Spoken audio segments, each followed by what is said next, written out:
keeping God's command, keeping God's command.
Keeping God's command, keeping God's command.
On keeping God's command, keeping God's command.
complete understanding. Complete understanding.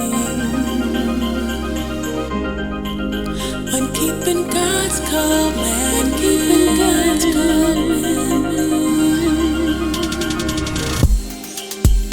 Midweek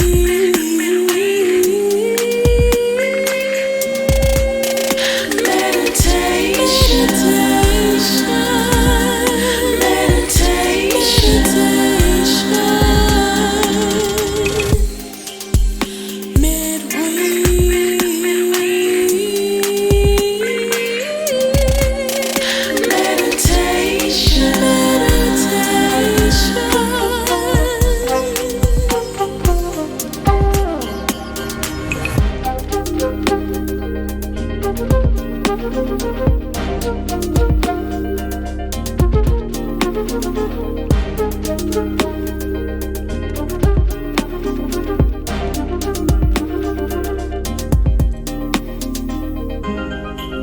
And get complete understanding. Complete understanding.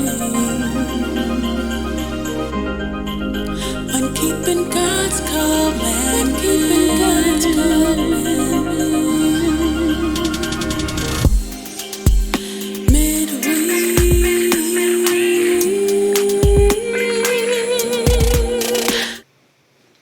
Shalom, shalom, shalom. Hey, I pray everyone is doing well today. It's Wednesday. It's time for midweek meditations once again. So thank you for joining us. As always, I want to ask that you go ahead and hit that share button so that you can have your friends and your family be able to join in and fellowship with us with midweek meditation for today. But always, also, I want to thank you for tuning in and thank you for the diligence that you have been putting in for yourself to get your spirit right for yourself, because, if you get yourself right, it's going to benefit and affect the whole nation. So first and foremost, it's always good that we work on ourselves. And for those of you who are laboring for others and putting in some work so that others that are seeking learning may have the opportunity, all praises for you as well. We just want to thank each and every one of you, because we all play a great role in this thing called life and our effort toward getting toward repentance. So today's topic is a shining light. A shining light. Now, y'all see the image. A lot of times us as a people and our slang and our culture leads us to say certain words and use certain things, and one of the things that we say is, that we're shining, and it don't always mean what the word in the dictionary means when we say certain things. It becomes meaning through our culture, our heritage, and the way that we carry ourselves, and to the point in which people may even put it in the dictionary. Because we've made it such a thing that the word may take on a new meaning from what we do with it. But all praises once again. Shout out to those who are here. Let's take a look and see who we have online with us today. So we got a couple people on. We got Uzziah. We got an Israelite sister. We got Tanya. We got Zuli, Marilyn, Amita, Ariel, Eleazar, May, Adara. We got some people in here today, and the list goes on. People are still joining, so all praises for that. So since people are still joining, let's give a few more minutes before we get started, and maybe your friend, your family, someone you love or someone you care about, or maybe even a complete stranger, because the gospel got to be preached to everybody. Maybe even a stranger that you don't know is going to be able to stumble across it on your timeline. So go ahead and hit that share button, and let's get some more people involved for the day, and let's meditate. Let's get something going with our minds focused on the Lord. See, it's a beautiful thing that we are all here right after work, rushing to get to the point in which we can talk about the Bible. That's a positive thing, because other people, they only rush to foolishness. When it comes to something that's righteous, something that's beneficial to your life, Oh man, it's slow to that. But for you people who are considering yourselves to be repenting, you people who consider yourselves to be in the truth, you are changing your ways and you are beginning to do something different than the rest of the world, and that is seeking your salvation, and that is changing your ways and seeking God so that you can inherit this thing called the kingdom. So give a few more minutes for people to join in. We got more people coming in right now. I see you. I appreciate you. And I want to welcome you for coming in. I'm hitting the share button right now on my timeline, on my friends list. So appreciate you if you would too. Uh, So where are we? Let's see. Okay. Now, remember, we got midweekmeditations.com. That's a central place to where you can go and find all the content from Midweek Meditations, whether it be the daily verses, whether it be the Motivation Monday, Bible Trivia Tuesday, or today's Wednesday, Midweek Meditation Wednesday, and everything that has gone on since we began is all in one central location. So no longer do you have to go and find it on Facebook or search for it on YouTube. You want this, you can get it with ease by going to midweekmeditations.com. So let's go ahead and get started. And as we're getting started, don't forget that somebody might want to hear it, so hit that share button. But the topic of today is a shining light. A shining light. Now, this is an important topic because we have to understand what this Bible means as it uses certain words and uses certain phrases and analogies and allegories and etc. That if you look at it at the surface level, you may not know what it means, but as you begin to dig deeper, it begins to make more relevance in your life because your understanding is actually on what God is intending for you to understand. So we're going to start with Matthew chapter 5, verse 16. It says, "Let your light so shine before men, that they may see your good works and glorify your Father which is in heaven." So this is the red letter. This is Christ speaking, and he's talking and he's letting us know that we as a people, the Israelite people, the most special people upon this earth, the chosen people, those who were given God's laws, we are supposed to let our light shine before men. Let our light shine before men. Now, let's not mistake what this means. You know, when you see the word man, it's referring to people. It's referring to mankind, if you will. And when it tells you that you should let your light shine, you're supposed to let your light shine in front of people. So, okay, let's read on. It says, "Let your light so shine before men, that they may see your good works." The reason why you want to let your light shine before men is so that they can see your good works. Now, as we shine, and we are enabling ourselves to be able to be seen by other people, there's a reason for it. And as we continue to understand the Bible by reading, we're going to understand what the reason is for. So it says, let your light so shine before men, that they, the they is the men, may see your good works and glorify your Father which is in heaven. So letting your light shine has two purposes. It allows others to see your good works, and it also glorifies the Father which is in heaven.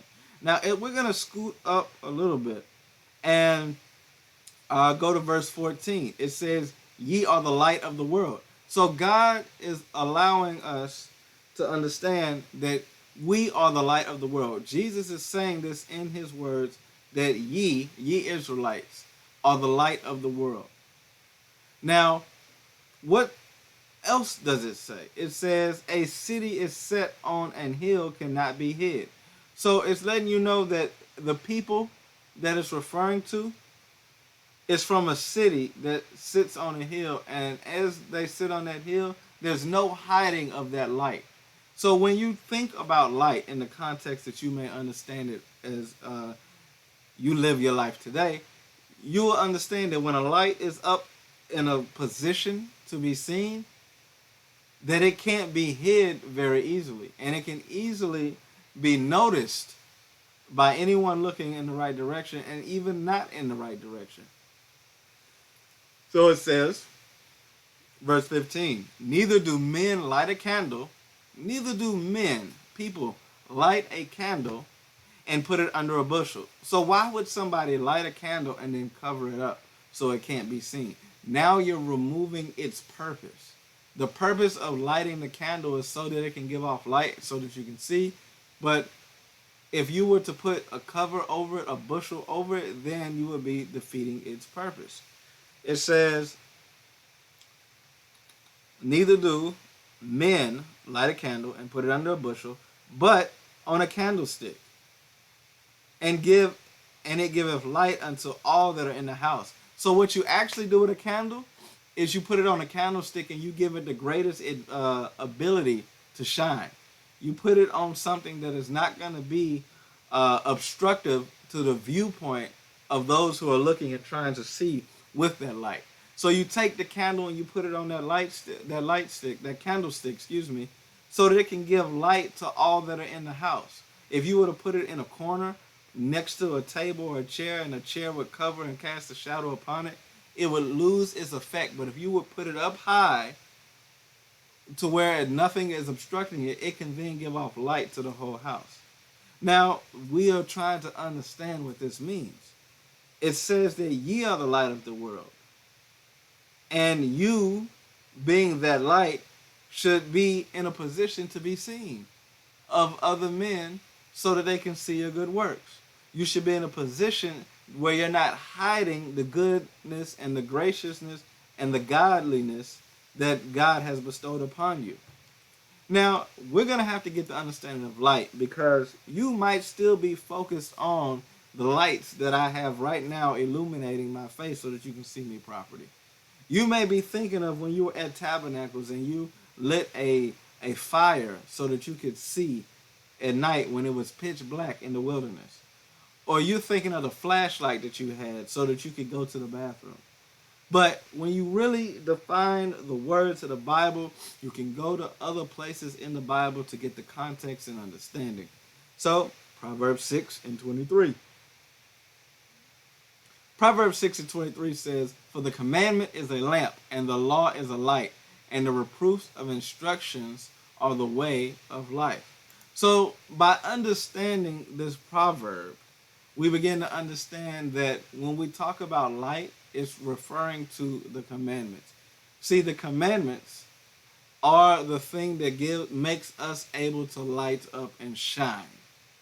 You know, just like you have a light bulb, and if it wasn't for the electricity, and then also the filament that can take that electricity and convert it into light, there would be no light. So it's not enough just to be a bulb, but you also have to have something put inside of that bulb to give off that light. So with us as a people, it's not enough just to be a person, but something also has to be inside of you that is going to then give off that shine. So the Bible verse said that the law or the commandment is a lamp, and the law is a light. The law is a light. So as we begin to give off God's laws, we will begin to give off light. So we got Onam in the building. Shout out to Onam. Shout out to all of you who have joined in today. Marilyn Humphreys. I want to thank you for joining. And Onam, I want to ask you to go ahead and hit that share button.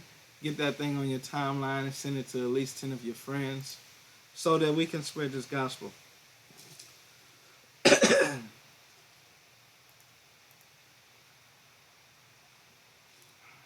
We got Edward O'Connor. We got Floyd Thomas, neighbor. We got Jay. Hey, the On the Rock show. Beautiful show. Edward, beautiful art.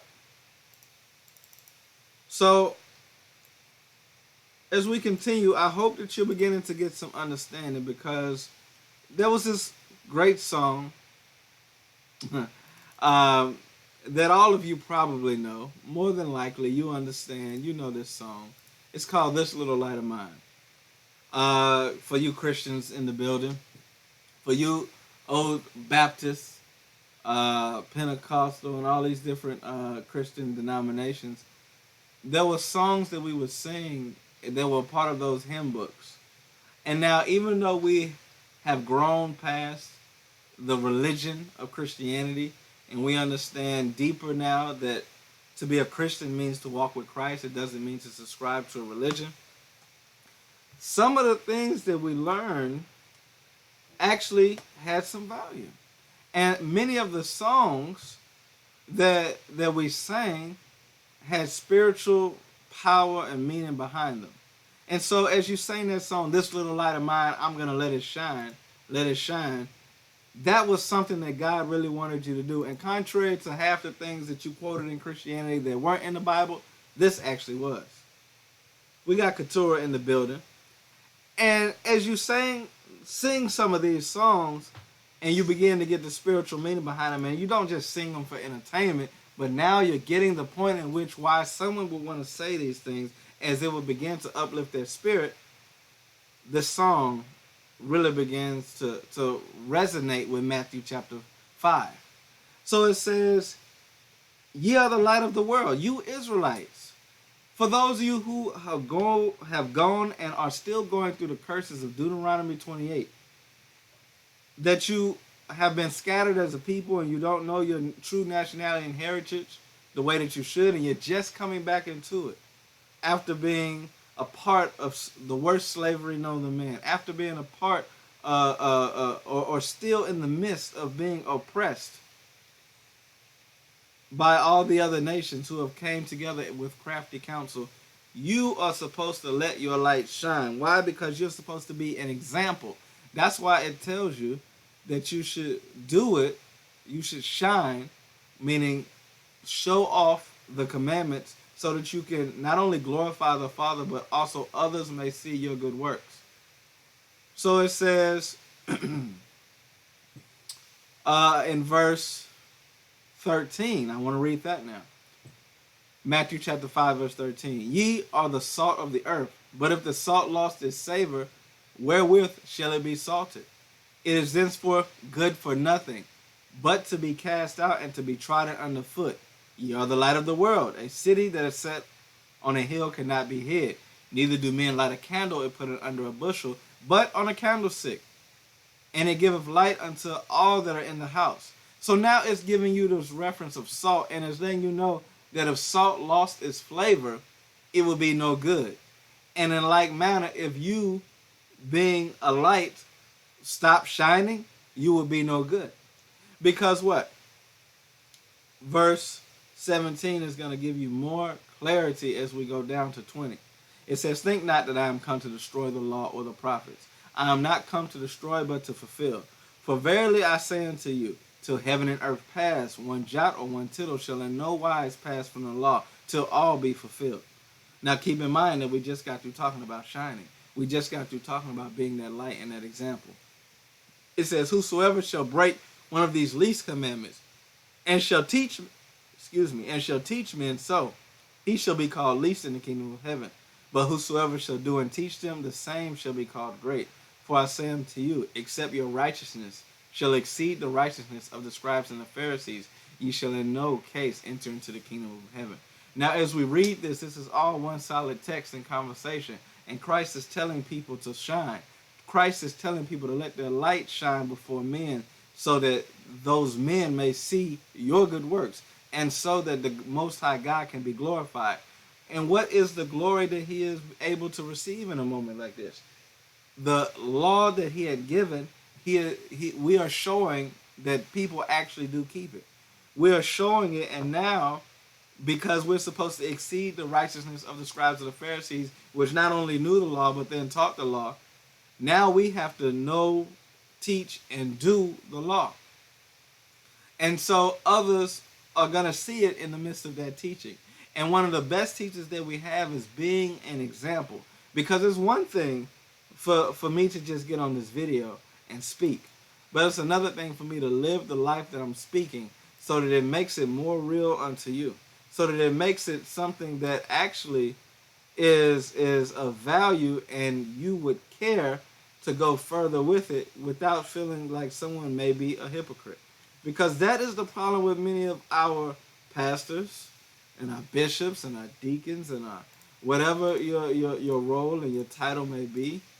The issue is hypocrisy, excuse me. And that was the thing with the scribes and the Pharisees. They were hypocrites. But as we really shine, you can't be a hypocrite and when the light is all on you. When you are giving off that light, you have to be the blameless. Now let's get that in a moment because as being a good example, and that's what this lesson, this midweek meditation is really all about, we have to be blameless. Now the scripture says this, and it seems to be referring only to people who have such high regard and rank and leadership. But in Titus 2, or 1 Timothy 3 and 1 actually, this is a true saying. If a man desire the office of a bishop, he desire a good work. If he desires that, he desires a good work. But a bishop, it says here, a bishop then must be blameless, a husband of one wife, vigilant, sober, of good behavior, given to hospitality, apt to teach, not given to wine, no striker, not greedy of filthy lucre, but patient, not a brawler, not covetous, one that ruleth well his own house, having his children in subjection with all gravity. So when you look at this, it's letting you know that this man that desires the office of a bishop must be blameless. Why must he be blameless? Because as he is shining and others are paying attention, his actions are going to be very important for people to see. Because what he does may cause someone to either stumble toward or away from righteousness. Now, I would much rather stumble toward righteousness. I'd rather be the brother that wasn't righteous, but now is becoming, than to be the person that is righteous and is now going away from it. So it says, for if a man know not how to rule his own house, how shall he take care of the church of God? See, in the act of being blameless, it helps you with your position of authority in case you were a person who were taking care of a church of God. Now, everybody don't have that position, at least not yet. Maybe some will, some won't. But if you are the leader in any capacity, because when you are a man of the house, you are the leader of a church. Whether you know it or not, you are the leader of a church. So it says, for if you don't know how to rule your house, you don't know how to take care of the church of God. Showing you the synonymousness of the two. Okay, so we go back to Matthew. And we get some more clarity. Actually, we're going to skip to Acts chapter 13, verse 47. Now, while we're doing that, let's hit the share button a couple times. All praises. We got more people joining. All praises for that. And Zacharias is the latest to join. All praises. Thank you for joining. Now, when you let that light shine, we're going to go to Acts 13 and 47. It says, for so hath the Lord commanded us, saying, I have set thee to be a light of the Gentiles, that thou shouldest be for salvation unto the ends of the earth. See, God has sent us to be a light before the Gentiles. That's your job. That's your role. That's why we read in Matthew that if you're not going to do your job, then what good are you? So your role is to be a light to the Gentiles.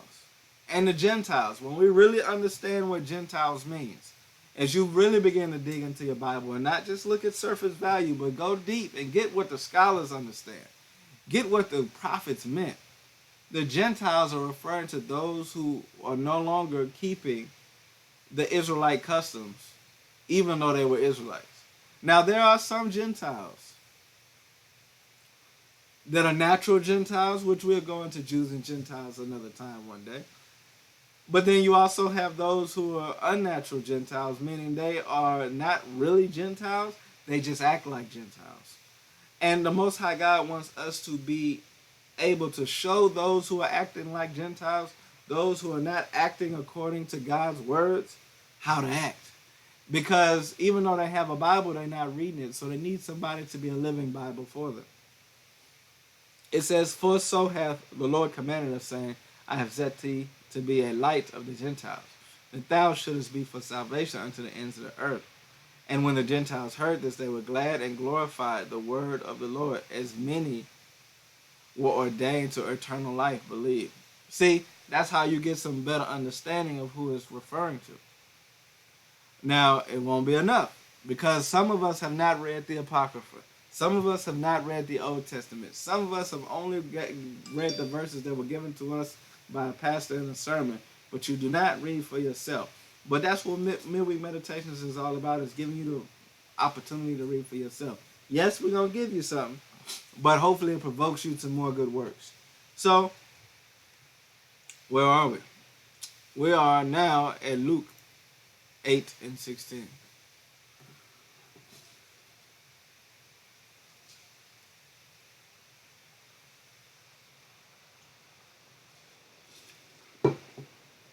Nope.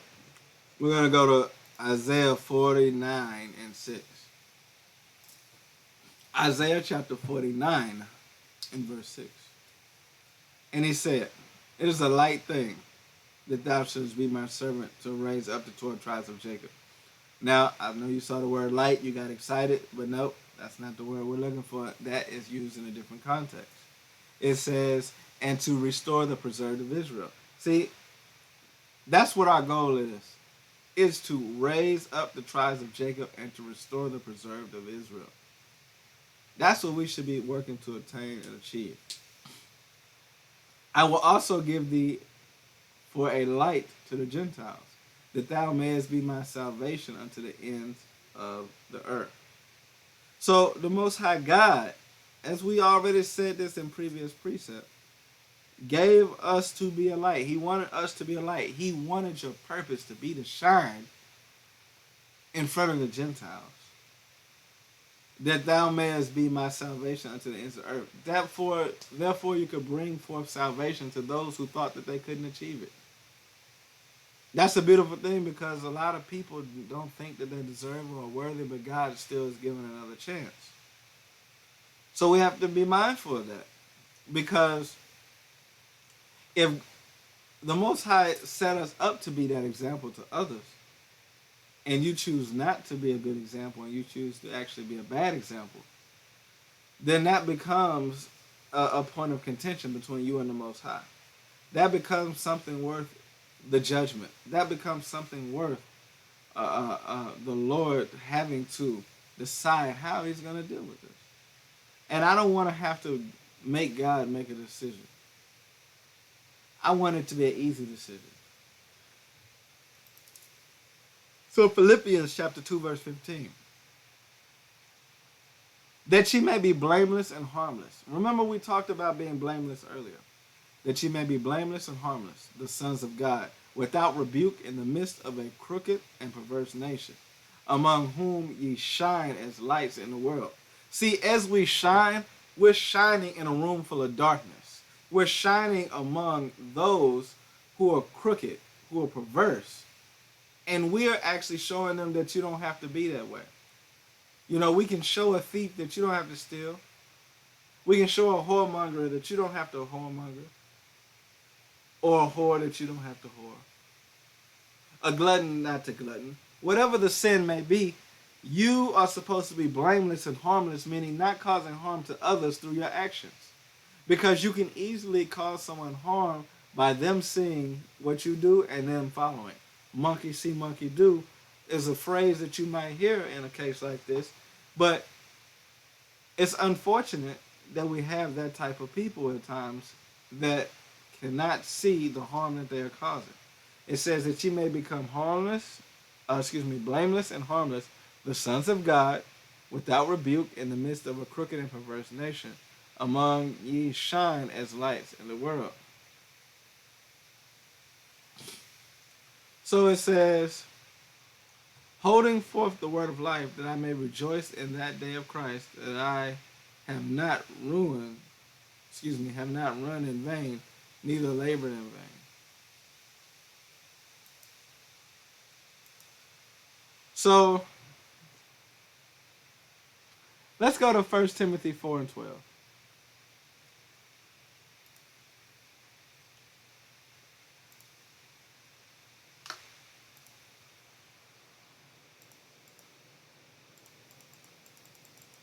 First Timothy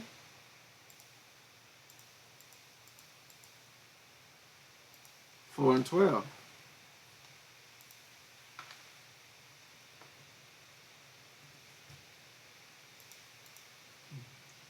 It says, let no man despise thy youth, but be thou an example of the believers, in word and conversation, in charity, in spirit, in faith, and in purity. So as we begin to become that light that we are talking about today, you can become that light at different ages in your life. And though we like to attribute older people with more wisdom, it doesn't always pan out that way. So I wanted to point that out for what?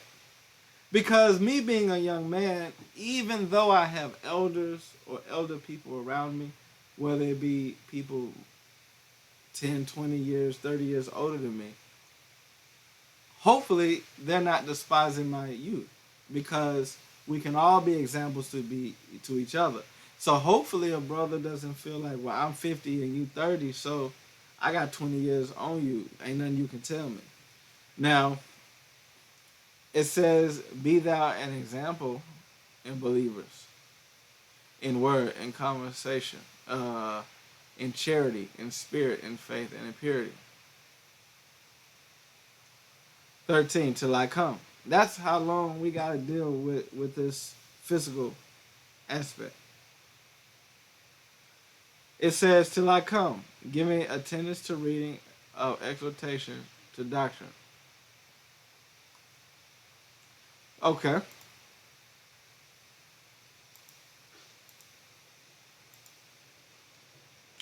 Let's get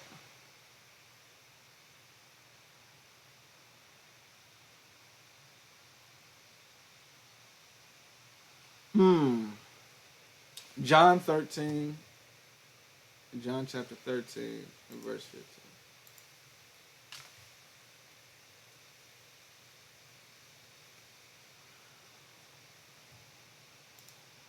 John chapter 13, verse 15.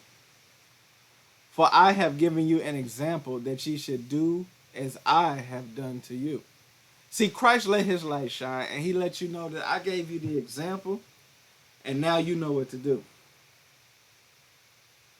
I gave you the example, and now you know what to do. See, being able to shine is a teaching tool that can prevent so much hands-on, so much wasted energy, and then put the important things in priority order. Then put people in a place where they will shine the best, and remove people from the place where they will shine the worst. But as you read this verse, John 3:15, for I have given you an example that ye should do as I have commanded you.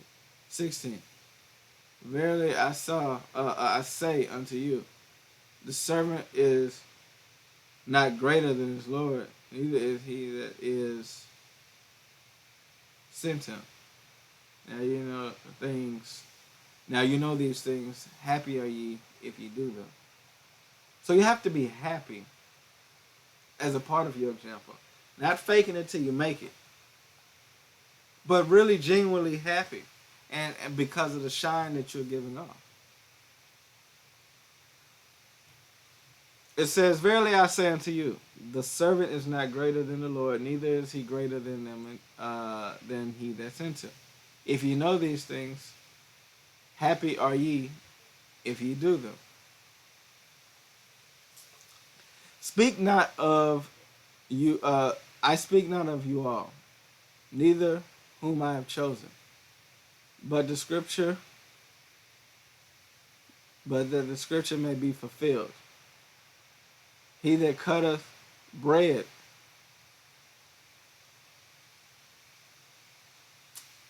he that cutteth bread, lost my spot.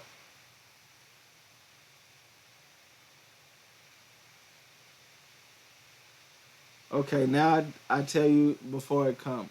When it was come to pass, ye may believe that I am he. Verily, verily, I say unto you, he that receiveth whomsoever I send, receive me. And he that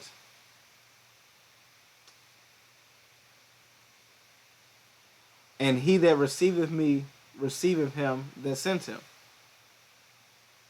So when we look at what's going on here, we got to understand what we're going into as a chapter. This is getting ready to go into the part where Jesus is portrayed by Judas. And as all the positive people are showing off their good works, you got Judas already showing his spirit in the negative fashion. He's already been perceived as the brother with the problems. And Christ is saying, hey, I know someone's going to betray me. And sure enough, he did it. That was the moment his light really got turned off. Now, I don't want my candle turned off. I don't want my candle blown out. I want to continue to give the light to shine, to go out. Now,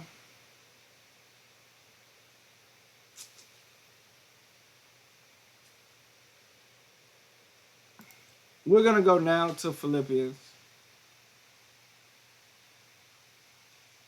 No, we're going to skip down a little bit more in the chapter.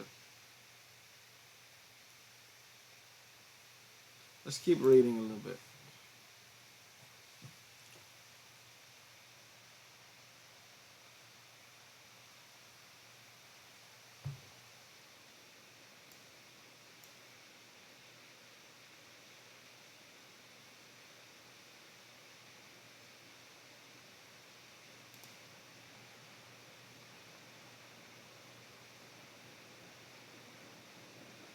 Okay. Philippians 4:9.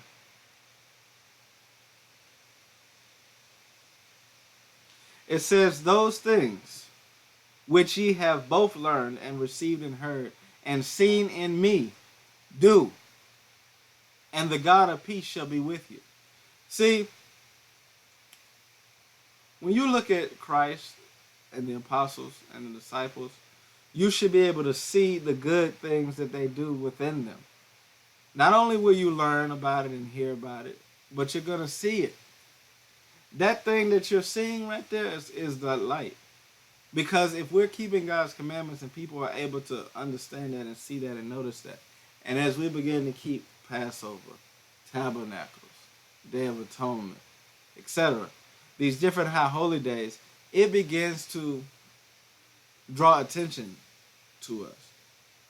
It begins to illuminate and show light in front of others who may not be willing or wanting to see it.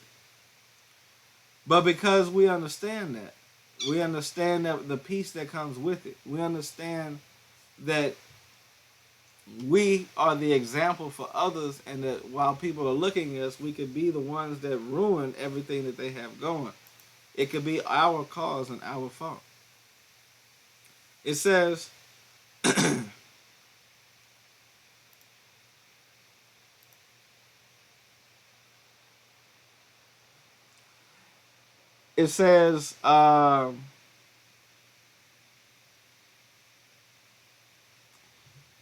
let's go back to Philippians 2 again.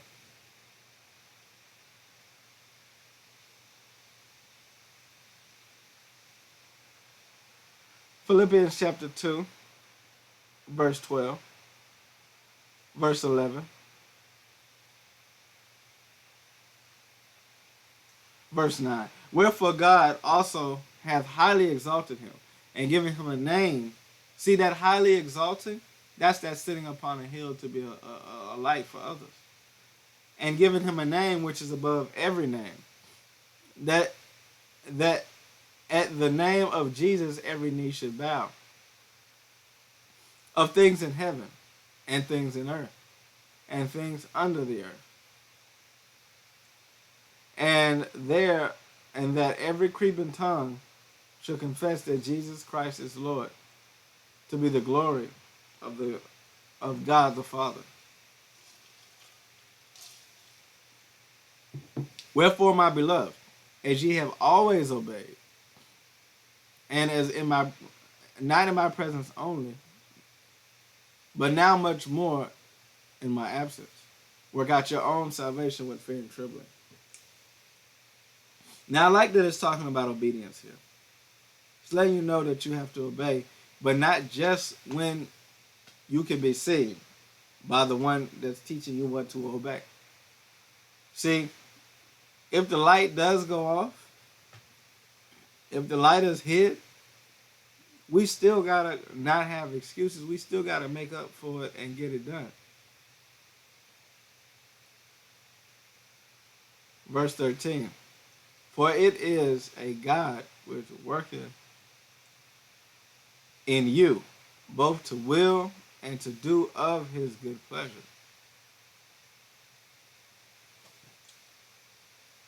Do all things without murmuring and disputings, that they may be blameless and harmless to the sons of God, without a rebuke, in the midst of a crooked season, a crooked and perverse nation, among whom ye shine as lights in the world. See, we shine among a crooked nation. Even though everybody's around us not shining, we are. And therefore, we'll stand out. So, now let's go.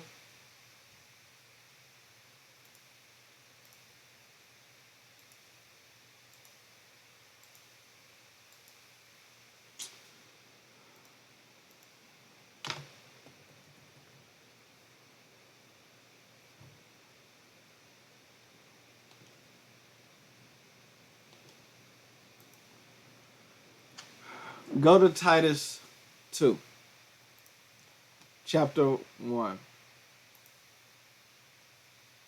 verse 1. Titus chapter 2, verse 1. But speak thou the things which become of sound doctrine, that the aged men be sober, grave, temperate, sound in faith, in charity, and in peace. That the aged women likewise, they being behaviors, become holiness, not false accusers, not given to much wine, teachers of good things. See, I wanted to go there because as man or woman, you are supposed to teach. But not the kind of teach that you think. Not to say that a brother and a sister have equal right to go stand up at the pulpit, the altar, and whatever, and be the leader of the church. But what they do have is the ability to affect those that God intended for them to affect. And now, in order for them to do that, this goes back to being blameless. This is why you have to be sober and temperate and sound in faith and in charity and peace. Because without being of that mindset, we end up on different accords. We end up with different agendas. It says that they may teach the young women to be sober, to love their husbands, and to love their children. To be discreet, chaste, keepers at home, good, obedient to their own husbands, that the word of God not be blasphemed. So, I need you to think for a second. If the laws are the light, then how are you shining? Are you shining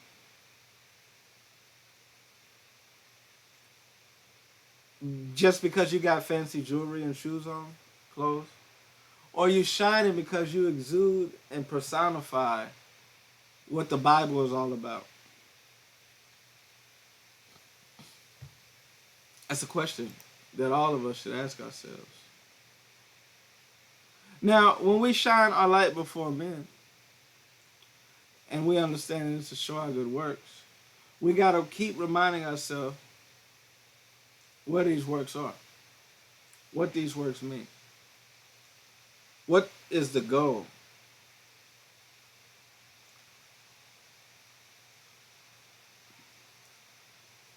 We must be glorifying our Father which is heaven. We must be showing our good works. And we also must be, as we show our good works, we must be an example to others because salvation is tied upon the ability for us to share, spread, and correct and help each other. And while many times we may want to take a break from certain things, it's great to be able to see that some people will take breaks, but they won't let the things that are needing to go lacking. And some people will not. So it says, what does a candle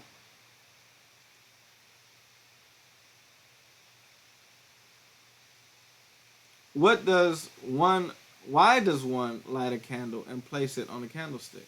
Is the question that was asked on one of the quiz questions yesterday.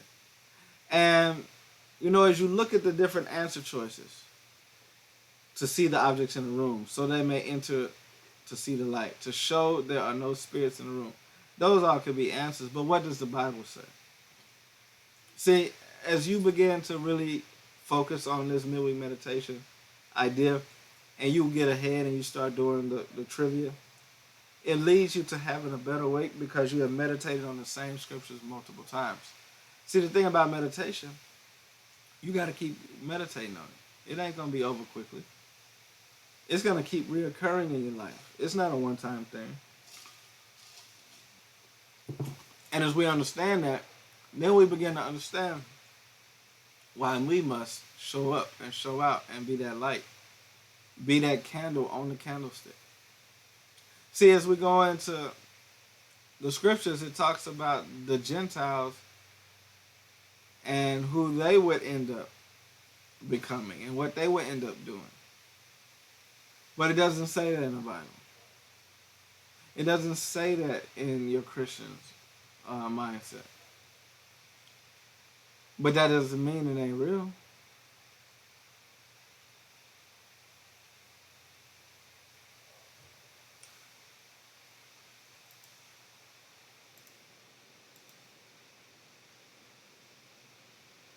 So who's going to take a moment to let their light shine and shine right on their timeline and share their broadcast? Who's going to shine right into someone's direct message and share that with a friend? Because today's lesson is really just about thinking of that and that alone. Thinking about how good God has made life for us. And now the only thing we can do to repay him is to be a good example. So Christ asked us to be that good example. And that was a wonderful thing to be asked of because it's something that's reasonable and fair for us to do. But are you doing it? Are you willing to do it?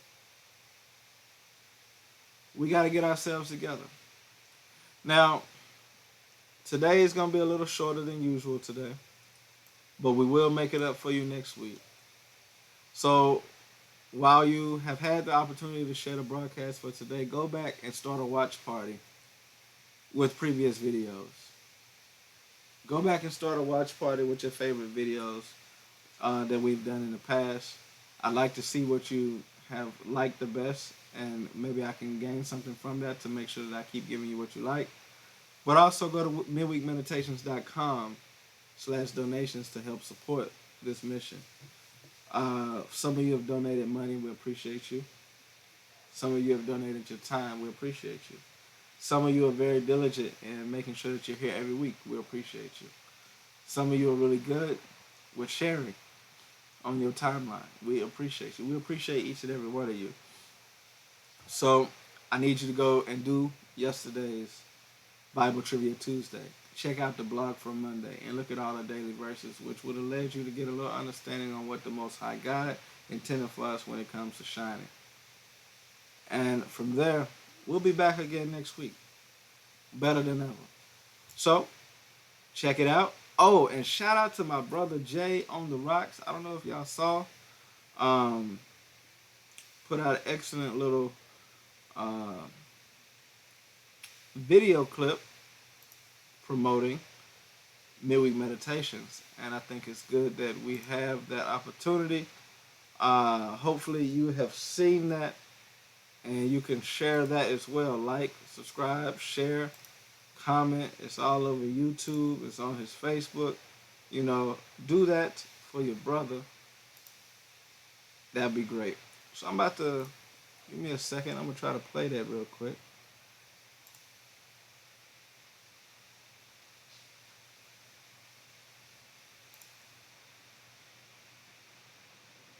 See if I can do it.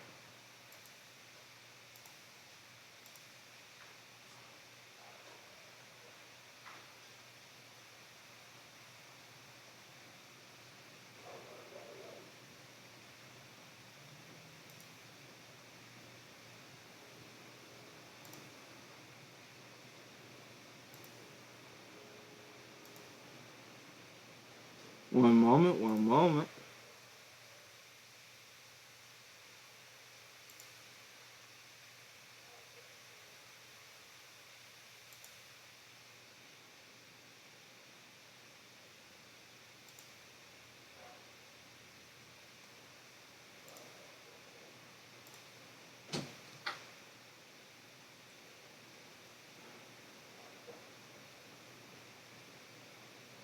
About to play it now.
Hey, what's going on, folks?